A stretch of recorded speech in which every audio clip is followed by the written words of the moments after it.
왓칭, 신이 부리는 요술, 김상훈 지음, 출판 정신세계사, 낭독 I am 나는 명상, 일부 발췌하여 읽었습니다. 왓칭 요술 2.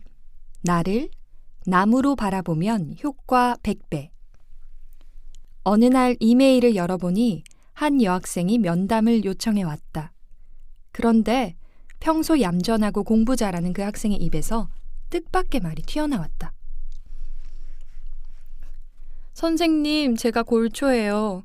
술도 많이 마시고요. 어떻게 해야 끊을 수 있을까요? 담배는 중학교 때부터, 술은 고등학교 때부터 시작했다는 거였다. 유별난 행동을 들춰보면 유별난 뿌리가 숨겨져 있는 법. 그녀의 가슴에도 어릴 적 상처가 도사리고 있었다. 엄마는 어릴 적부터 늘 제게 예쁘고 매력적으로 행동하고 말하라고 했어요. 제가 엄마에게 애정과 인정을 받으려면 시키는 대로 해야만 했죠. 엄마는 저를 예쁘게 꾸며 쇼핑이나 파티에도 데리고 다니곤 했어요. 하지만 파티가 파하고 나면 저는 안중에도 없었죠. 한 번은 파티에서 이런 일도 있었다. 모든 사람이 멋진 옷을 차려입고 음식과 대화를 즐기고 있었다. 어린 그녀도 예쁜 옷차림으로 엄마의 무릎 위에 앉아 있었다. 저도 그렇게 앉아 있으니 특별한 기분이었어요. 그때 엄마가 이렇게 말했다.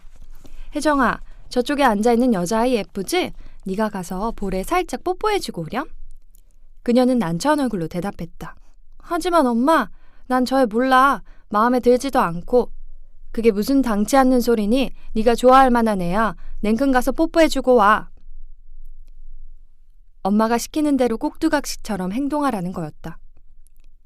아무리 어린아이지만 자신의 존재를 완전히 무시당한 것이었다. 엄마의 사랑은 허울뿐인 사랑이었다. 파티가 끝나면 우아하던 엄마의 미소도 함께 사라졌다. 그리고 엄마는 다시 예전의 무심한 마음으로 돌아갔다. 물론 남들이 보면 참 행복해 보였다. 물질적으로는 엄마가 모든 욕구를 채워주었다. 하지만 정작 정신적 도움이 필요할 땐 기댈 수 없었다. 엄마는 딸을 자신의 만족을 채우기 위한 분신으로 보았을 뿐이다. 엄마는 자신이 예전에 못했던 것들을 딸을 통해 대리만족을 얻으려 했다. 심지어 졸업 후 결혼할 남자까지 이미 점 찍어 놓았다. 물론 엄마 입맛에 맞는 돈 많은 남자였다. 어릴 적부터 그런 식으로 억눌린 그녀의 감정은 출구를 찾고 있었다. 그 출구가 바로 술과 담배였다. 하지만 어쨌든 술과 담배는 끊어야 했다. 그래서 담배 대용으로 최근에 나온 수증기를 뿜어내는 전자담배도 피워보고 피부 패치도 붙여보는 등 온갖 방법을 다 써보았다. 하지만 아무리 결심을 단단히 해도 술자리에만 가면 모래성처럼 허물어지곤 했다. 끼리끼리 모인다고 했던가? 친구들도 대부분 술과 담배를 즐겼다. 그런 자리에서 술 기운이 돌면 자연히 긴장이 풀리고 결심도 풀렸다. 이번만 딱 한 번 피우고 정말 끊지 뭐. 그런 패턴이 반복되면서 자신감도 사라졌다. 결심과 후회가 상습화돼 버렸다. 그녀의 잠재의식에 각인된 건 금연하는 자신의 모습이 아니라 담배를 피워 물고 낙담하는 자신의 얼굴이었다. 잠재의식에 새겨진 이미지는 의지만으로 지우기 힘들다. 이미지가 의지보다 훨씬 더 강하기 때문이다. 따라서 이미지는 더 강한 다른 이미지로 밀어내야 한다. 그럼 어떤 이미지를 어떻게 그려 바라보아야 골초 습관을 끊을 수 있을까? 나를 타인처럼 바라보면 완전히 바뀐다. 나는 오하이오 주립대학의 리비 교수가 실시한 실험이 떠올랐다. 그는 2004년 대선을 하루 앞두고 대학생 146명을 두 그룹으로 나눴다. 그리고 A그룹 대학생들에게 주문했다. 내일 투표장에서 여러분이 투표하는 모습을 각기 1인칭으로 떠올려 보세요. 즉, 나는 투표용지에 후보를 찍고 있어와 같은 식으로 1인칭인 나의 시각으로 내 모습을 상상하라는 것이었다. 학생들은 시키는 대로 눈을 감고 자신들이 투표장에 걸어 들어가 투표용지에 후보를 선택하는 장면을 각기 자유롭게 상상해 보았다. 몇 초씩 반복해서 상상하든 몇 분간 지속적으로 상상하든 그건 자유였다. B그룹 학생들에게도 그런 방식으로 자유롭게 상상하도록 했다. 단지 3인칭의 시각으로 상상하도록 한 것만 달랐다. 여러분이 투표하는 모습을 저 사람은 투표용지에 후보를 찍고 있어 라는 식으로 떠올려 바라보세요. 자신을 남으로 보는 겁니다. 이튿날 두 그룹 사이에는 어떤 차이가 나타났을까? 자신이 투표하는 모습을 1인칭의 시각으로 상상한 학생들은 72%가 투표했지만 3인칭의 시각으로 상상한 학생들은 무려 90%나 투표장에 갔다. 조사 대상이 아니었던 다른 학생들의 투표율은 20%를 밑돌았다. 단 한 차례의 상상만으로도 이런 놀라운 차이가 나타났다. 반복할수록 투표율은 더욱 높아진다. 이 실험은 중요한 메시지를 던진다. 나의 행동을 변화시키고 싶다면 내가 원하는 새로운 행동을 머릿속으로 미리 이미지로 그려 바라보라는 것이다. 그럼 관찰자 효과에 따라 그 이미지가 현실로 나타난다. 그런데 이미지를 어떤 방식으로 그리느냐에 따라 또 차이가 난다. 나를 나라고 상상하는 것보다 나를 남이라고 상상하는 게 훨씬 성공률이 높다. 왜 이런 차이가 날까? 나의 눈으로 나를 바라보면 나의 감정에 휘말려들어 나를 객관적으로 바라보지 못한다. 그럼 선명한 이미지 형성에 방해가 된다. 하지만 나를 남이라고 상상하면 나를 객관적으로 바라볼 수 있어 이미지가 더 선명해진다. 이미지가 선명할수록 제대로 바라보게 되고 현실로 나타날 가능성은 그만큼 더 높아진다. 리비 교수는 이렇게 설명한다. 잠재의식에 새겨진 뿌리 깊은 습관은 잠재의식이 바뀌지 않는 한 고쳐지지 않아요. 의지력에는 한계가 있죠. 머릿속에 그린 이미지를 제3자의 눈으로 객관화하면 우리 잠재의식은 이를 당연히 받아들여 믿게 되고 이렇게 믿음의 강도가 높아지면 분명한 현실로 나타나는 것이다. 술과 담배를 단박에 끊다. 나는 권혜정 학생이 쉽게 금연할 수 있을 거라고 판단했다. 왜냐하면 그녀는 분명한 의도를 갖고 있었기 때문이다. 못 말리는 골초이면서도 끊고자 하는 의도조차 없는 사람들이 세상에는 얼마나 많은가. 나는 리비 교수와 똑같은 방법을 시도해보기로 했다. 흡연 유혹을 가장 강하게 받을 때가 언제죠? 그야 다른 사람들이 담배를 피울 때죠. 그럼 일단 눈을 감고 다른 사람들이 흡연하는 장면을 그려보세요. 그녀가 눈을 감고 상상에 잠기자 내가 다시 말했다. 흡연하고 싶어 근질근질할 겁니다. 그 흡연 충동에도 끄떡없이 금연하는 혜정양의 모습을 그려보세요. 상상에 잠긴 그녀를 보고 내가 물었다. 어때요? 남들이 흡연해도 안 흔들리나요? 그녀는 고개를 끄덕였다. 자신을 남의 눈으로 바라보니 흔들리지 않았다. 흡연 유혹을 이겨내는 혜정양 모습을 가장 보고 싶어하는 사람이 누굴까요? 엄마? 아빠? 아니면 약혼자? 약혼자와 아빠요. 그럼 아빠와 약혼자가 혜정양의 꿋꿋한 금연 자세를 지켜보고 흐뭇해하는 모습들을 그려보세요. 다시 말해 혜정양이 금연하는 모습을 가족들과 함께 관객처럼 지켜보는 겁니다. 그녀는 시키는 대로 했다. 나는 담배를 피우고 싶은 충동이 고개를 들 때마다 그렇게 해보라고 했다. 다음 주 강의가 끝난 뒤 핸드폰 문자 메시지가 왔다. 잘 버티고 있다는 거였다. 한 달쯤 지나면서부터 그녀의 얼굴에 화색이 완연했다. 이젠 니코틴의 유혹에서 완전히 벗어난 얼굴이네요. 나도 관찰자 효과가 실제로 성과를 거두고 있다는 사실이 기뻤다. 이젠 담배뿐 아니라 알코올 중독에서도 완전히 해방된걸요? 그녀가 자랑스러운 표정으로 털어놓은 성공담은 이랬다. 담배를 끊은 지 이틀쯤 지나 친구들과 저녁 식사를 했다. 식사가 끝나자 예상대로 술이 돌았고 몇몇 친구들이 담배를 피워 물었다. 담배 냄새가 살살 코를 자극했다. 충동이 드는 순간 금연하는 이미지를 떠올려라. 친구들 앞에서 돌연 눈을 감고 상상에 잠길 수는 없는 노릇이었다. 그래서 그녀는 그 자리에서 눈을 뜬 채 이미지를 그렸다. 흡연을 즐기는 친구들 옆에서 담배 연기를 맡고도 초연한 표정으로 앉아있는 자신의 모습을 상상했다. 자신을 남이라고 객관화시켜 바라보았다. 저 사람은 역시 금연 약속을 깨지 않는군. 새로운 모습이야. 대단해. 그 이미지 속에 아빠와 약혼자도 관객으로 등장시켰다.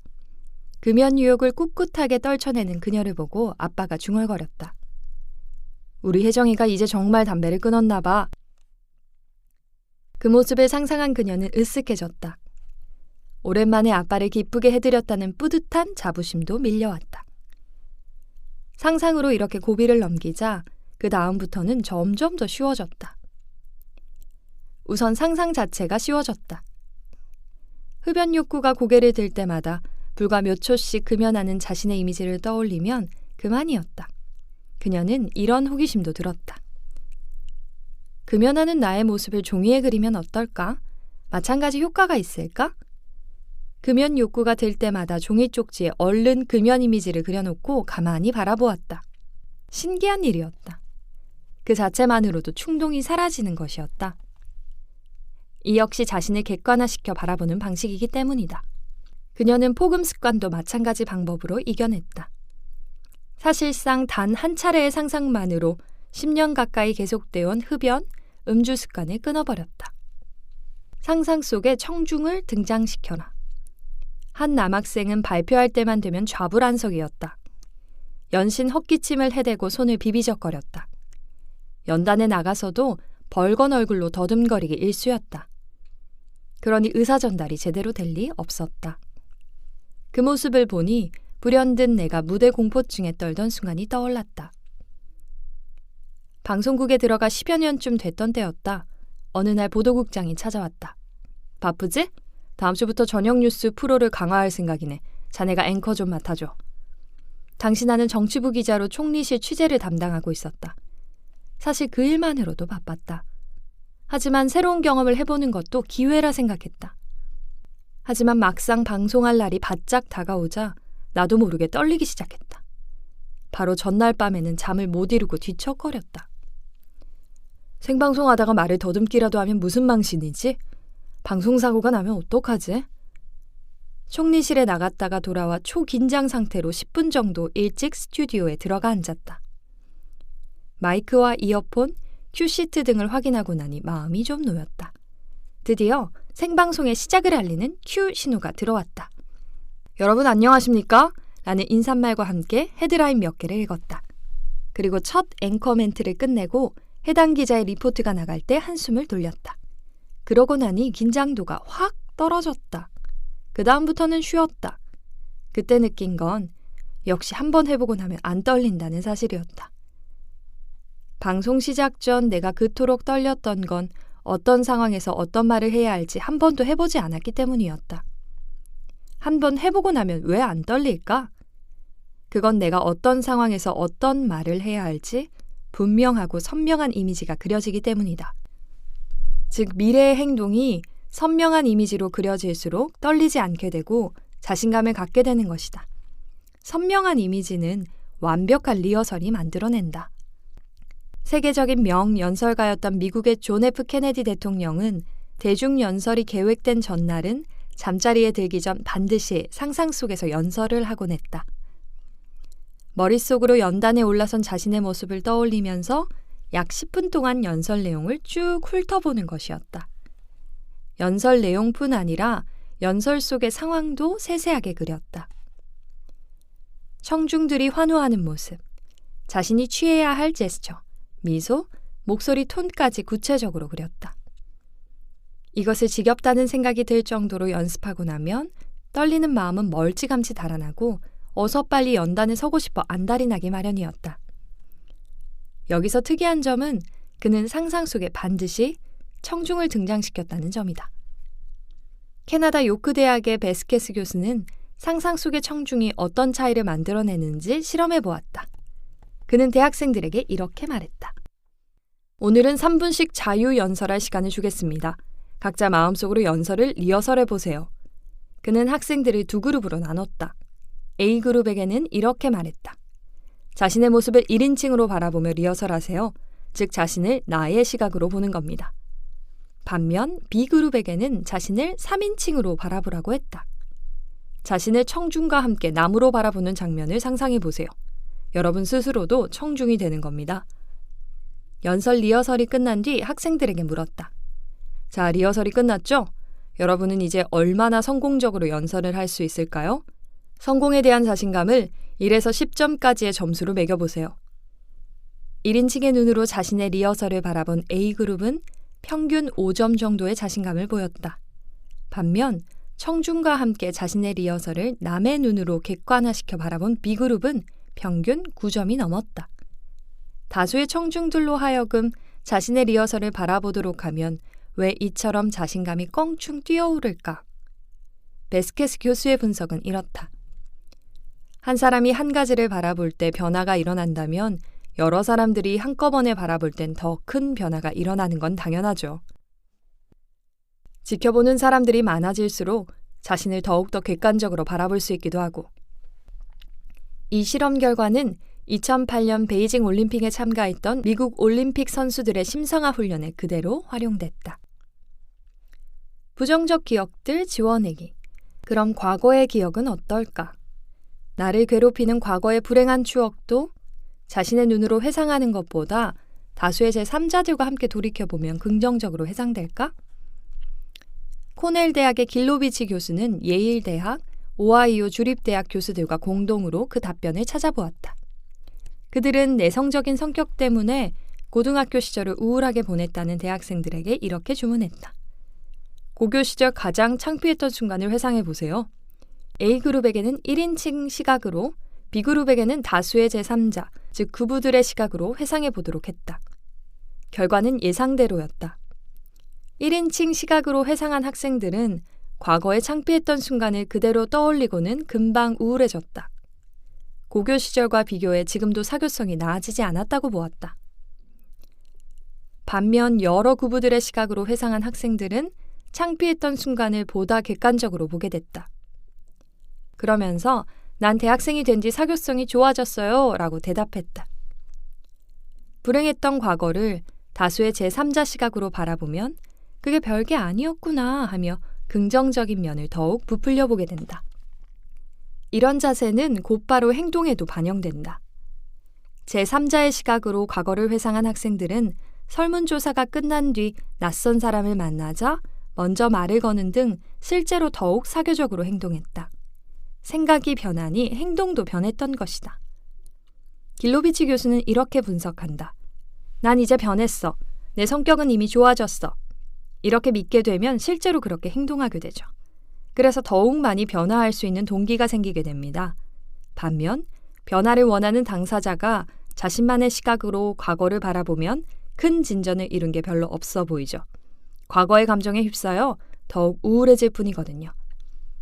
이런 결과는 우울증 치료에서도 그대로 나타난다. 한 실험에서 우울증 치료를 받는 대학생들에게 첫 치료 시간을 회상토록 해보았다. 절반에게는 당시 상황을 자신의 눈으로 바라보세요 라고 주문했다. 나머지 다른 절반에게는 제3자의 눈으로 당시 상황을 바라보세요 라고 지시했다. 그런 다음 첫 치료에 대한 평가를 0에서 10점의 눈금으로 표시해 보도록 했다. 자신의 눈으로 회상한 학생들은 치료의 효과를 평균 5.6점, 제3자의 눈으로 회상한 학생들은 7.8점으로 평가했다. 오하이오 주립대학의 리비 교수는 이렇게 조언한다.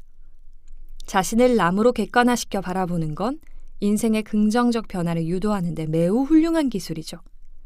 노력에 대한 만족도가 높아지고 그러다 보면 목표 달성을 위한 노력도 더 많이 하게 되죠. 말기 암을 완치한 할머니의 기도. 내가 담당하는 해외 정보 TV 프로인 지구촌 리포트에는 보통 사람들의 기적 같은 실제 사례들이 많이 소개된다. 얼마 전에는 관찰자 효과로 온몸에 퍼졌던 암세포를 일주일 만에 말끔히 털어버린 말기 암 환자의 이야기를 방송했다. 71세인 하이벨 씨가 그 주인공이다. 그녀는 6년 전 의사로부터 청천벽력 같은 선고를 받았다. 식도암이 간, 배, 척추, 흉골 등 온몸에 이미 다 퍼져버렸네요. 어떤 치료를 받더라도 소용없어요. 집에 가서 그냥 편히 쉬세요. 죽을 날만 기다리라는 얘기였다. 의사는 그러면서 방사선과 화학치료를 받으면 암의 진행 속도가 늦춰져서 잘하면 6개월 정도 살 수 있을 거라고 말해주었다. 하지만 그녀는 나을 수 있다는 믿음을 버리지 않았다. 때마침 한 친구가 실로스 신부 이야기를 해주면서 그를 떠올리며 함께 기도해보자고 했다. 실로스는 19세기 미국 메릴랜드주에서 활동했던 신부로 성자의 전 단계인 복자로 추대됐을 만큼 추앙받는 인물이었다. 지푸라기라도 잡고 싶었던 그녀는 곧장 9일 기도에 들어갔다. 신부의 뼈조각이 담긴 목걸이도 줄곧 몸에 지니고 다녔다. 그리고 불과 일주일 후 기적이 일어났다. 병원에 갔더니 의사들이 암이 다 사라졌다며 깜짝 놀랐어요. 기도를 시작한 날과 검사받던 날 사이에 모두 사라진 겁니다. 어떻게 그토록 순식간에 암이 완치될 수 있는지 의사들도 설명하지 못했다. 단지 화학 치료만으로는 그런 일이 불가능하다는 말만 반복할 뿐이었다. 하지만 그녀는 알고 있었다. 신부님이 제 암을 씻어내는 장면을 생생하게 그리고 또 그렸어요. 신부님과 함께. 다시 말해 믿음이 강한 신부와 그녀 자신이 함께 제3의 관찰자가 됐던 것이다. 그러다 보니 혼자서 암이 사라지는 걸 그리는 것보다 효과가 몇 배나 강해졌다는 얘기다. 교회는 실로스 신부를 성자로 시성해달라고 교황청에 조사를 의뢰했다. 성자가 되려면 보통 사후에 2건 이상의 기적을 일으켜야 한다. 실로스 신부의 경우에는 지난 1966년에도 말기 간암 환자를 완쾌시킨 기적을 일으킨 바 있다. 그 환자 역시 온몸에 암세포가 퍼져 수술 불가 판정을 받았지만 실로스 신부에게 기도한 끝에 완쾌되었었다. 방송이 나간 뒤 한 시청자가 이런 전화를 걸어왔다. 저도 사실은 환자예요. 방송에 나온 하이벨 할머니처럼 기댈 만한 사람이 없는 경우엔 어떻게 기도해야 하나요? 하이벨 할머니 사례의 실로스 신부처럼 의지할 만한 제3자를 떠올리기 어려운 사람들은 어떻게 기도해야 하느냐는 의문이었다. 기도하는 방식에 따라 기도 효과는 어떻게 달라질까? 미국의 생물학자 레이는 어떤 식의 기도가 암세포의 성장을 가장 억제하는지 실험해 보았다. 우선 5개의 세균 배양 접시에 각기 똑같은 수의 암세포들을 집어넣었다. 그런 다음 한 심리치료사에게 5가지 방식으로 기도해 보도록 했다. 결과는 이랬다. 1. 암세포들이 자연의 질서를 회복해 다시 정상적으로 자라도록 해주세요. 암세포들의 성장 속도가 39% 떨어졌다. 암세포가 3개만 남도록 해주세요. 암세포들의 성장 속도가 21% 떨어졌다. 신의 사랑과 연민이 암세포에 미치도록 해주세요. 2번처럼 21% 떨어졌다. 암세포들에게 무조건적인 사랑과 연민을 보내주세요. 아무 효과가 없었다. 암세포들을 파괴시켜주세요. 아무 효과가 없었다. 자연의 질서를 회복해달라는 1번 기도가 왜 가장 효과가 컸을까? 아인슈타인이 지적했듯 사람의 몸은 전기 에너지 덩어리다. 온몸의 구석구석마다 에너지 물결이 흐르고 있다. 건강한 사람의 몸은 에너지 물결이 고르고 균형을 이룬다. 이게 자연의 질서다. 반면 암이 생긴 부위의 에너지 물결은 고르지 못하다. 키를리안 사진기로 촬영해보면 물결이 들쭉날쭉하고 색깔도 다르다. 자연의 질서가 깨진 것이다. 따라서 자연의 질서를 회복해달라는 기도가 가장 효율적일 수밖에 없다. 레인의 실험 결과가 말해주는 또 다른 사실은 암세포들도 사람처럼 부정적인 메시지보다는 긍정적인 메시지에 훨씬 더 적극적으로 반응한다는 것이다. 파괴시키겠다는 의도를 품고 기도하면 고집스럽게 버티려 들지만 따뜻한 마음으로 정상적으로 자라게 해달라고 기도하면 순순히 말을 듣는다. 또한 똑같이 사랑과 연민을 보내달라고 기도하더라도 신을 명시하는 것과 않는 것 간에 큰 차이가 벌어졌다. 막연한 기도보다는 자신이 갈망하는 바를 구체적으로 요구하는 기도가 훨씬 더 잘 통한다는 사실도 확인됐다. 키가 8cm나 커진 대학생. 몇 년 전의 일이었던가 방송국 사무실에서 기사를 쓰고 있는데 전화가 걸려왔다. 회사 선배였다. 김 부장, 혹시 인턴 필요하지 않아? 인턴요? 글쎄요. 사실 인턴 사원이 붙어 있어 봐야 거추장스럽게 느껴지기만 했다. 기사를 쓸 수 있는 것도 아니고 심부름을 알아서 척척 해줄 수 있는 것도 아니다. 일거리를 만들어줘야 하고 점심때가 되면 점심도 사줘야 한다. 하지만 친한 선배의 부탁이니 안 들어줄 수도 없는 노릇이었다. 어느 학교 다니는 학생인데요? 프린스턴 대학교 2학년이야. 여름방학 때 방송국에 한 달만 다니고 싶대. 한 달만이라니. 한 달이 얼마나 긴 시간인데. 그 학생의 이름은 김인수. 키가 168cm 정도로 호리호리한 편이었다. 말씨도 사근사근하고 예의가 발라 호감이 갔다. 졸업 후 희망이 뭐냐고 했더니 로스쿨에 들어가는 거라고 했다. 로스쿨이라. 그럼 방송국 일은 배워봐야 말짱 헛거구만. 괜히 시간 낭비 말고 여기 앉아서 공부나 열심히 해. 인턴 수료 증서는 원하는 대로 써줄 테니. 인수는 사무실에 나와서 시키는 대로 공부만 하다 갔다. 인턴을 수료했다는 증서는 약속대로 잘 써주었다. 그 이듬해 여름방학 때 인수한테서 전화가 걸려왔다. 찾아와서 인사를 하겠다는 거였다. 젊은 친구가 참 인사성 바르다는 생각이 들었다. 그런데 그를 보는 순간 깜짝 놀랐다. 인수야, 웬 키가 이렇게 커졌지? 키 커진 거 맞지? 그는 씩 웃었다. 네, 1년 사이 8cm나 커졌어요. 고등학교 때도 안 크던 키가 대학 2학년 때 갑자기 커졌어요. 세상에 희한한 일도 다 있다고 생각했다. 그는 벌써 23살이었다. 20살만 넘으면 척추 마디의 성장판이 닫혀버려 더 이상 키가 안 큰다는 게 의학계의 정설이다. 실제로 엑스레이 사진을 찍어보면 성장판이 닫혀있는 게 목격된다.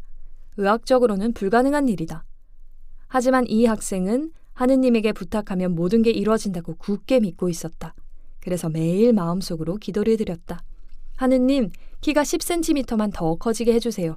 이 정도는 해주실 수 있으시죠? 그는 친구에게 말하듯 틈만 나면 졸랐다. 그 결과 1년 만에 키가 훌쩍 커졌던 것이다. 중학교 다닐 때까지만 해도 맨 앞줄에 앉아 있었고 대학교 3학년 때도 작은 축이었던 그는 이제는 평균 키를 웃돌게 됐다. 기도를 어떻게 했느냐고 내가 물었다. 제 기도는 꼭 이뤄진다고 믿었을 뿐이에요. 하나님은 저를 사랑하시니까요. 내가 재차 물었다. 그런 말은 딴 데서도 많이 들어봤어. 구체적인 방법을 말해봐. 기도할 때 어떤 식으로 했는지. 그제야 그는 털어놓았다. 매일 밤 자기 전에 누워서 제 척추 마디마디가 조금씩 늘어나는 이미지를 그렸어요. 그걸 보고 기뻐하시는 부모님과 동생도 이미지에 함께 그렸죠. 가족들도 제 키가 커지는 걸 너무나 원하고 있었거든요. 나는 나중에 궁금증이 들어 그에게 일부러 국제전화를 걸었다. 그런데 그때 관찰자 효과를 어떻게 알고 있었지? 사실은 우리 학교에 유명한 양자물리학 교수님들이 많거든요. 그래서 한 과목 청강했어요. 과연 아인슈타인이 교수로 재직했던 프린스턴 대학은 다른 점이 있구나 하는 생각이 들었다.